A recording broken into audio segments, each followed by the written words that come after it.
Have you ever caught yourself saying things you'd never say to someone you love? You'll never get it right. Of course they don't like you. Sometimes it happens quietly, not brushing your teeth, missing a text, making a small mistake, and suddenly that cruel voice takes over. Today, let's talk about why so many of us end up hating ourselves and how we can start to unlearn it.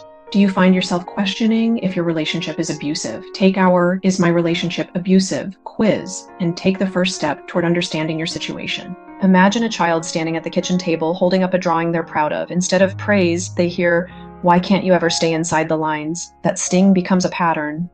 The belief that love must be earned and that being good enough is always one step away.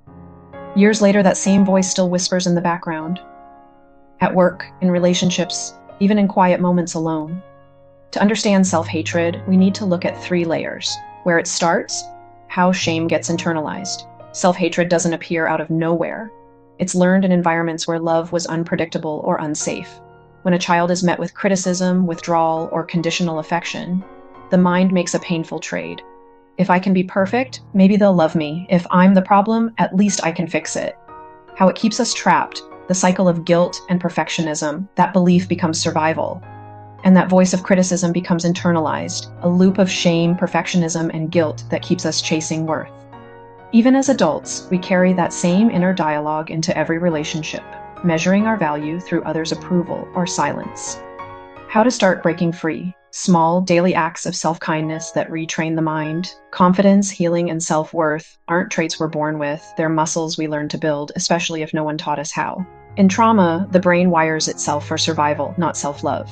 So when you start practicing kindness toward yourself, it can feel awkward, even fake at first. That doesn't mean you're doing it wrong. It means you're teaching your nervous system something new. Safety in your own presence. Try this. When the self-critical voice appears, imagine it as a scared child repeating what they were told. You don't have to argue with it. Just say, "I hear you, but we're safe now." That small act of acknowledgement begins to untangle years of shame.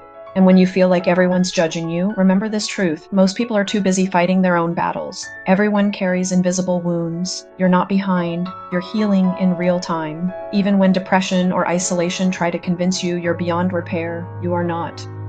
Healing doesn't mean forgetting what happened or pretending it didn't matter. It means you stop fighting yourself for something that was never your fault. Self-hatred isn't who you are. It's what you learned to survive. You deserve peace that feels steady and a voice inside your head that speaks with warmth and truth, because you've always been worthy of love. And now you're finally learning to believe it. Thank you for watching. Download our free resources, which will help you understand the patterns of abuse, spot the warning signs, and take your first steps toward reclaiming your strength and autonomy. Please raise awareness by sharing with others. You can also like or subscribe if it is safe to do so. And if you found this video helpful, be sure to check out related videos. See you in the next video.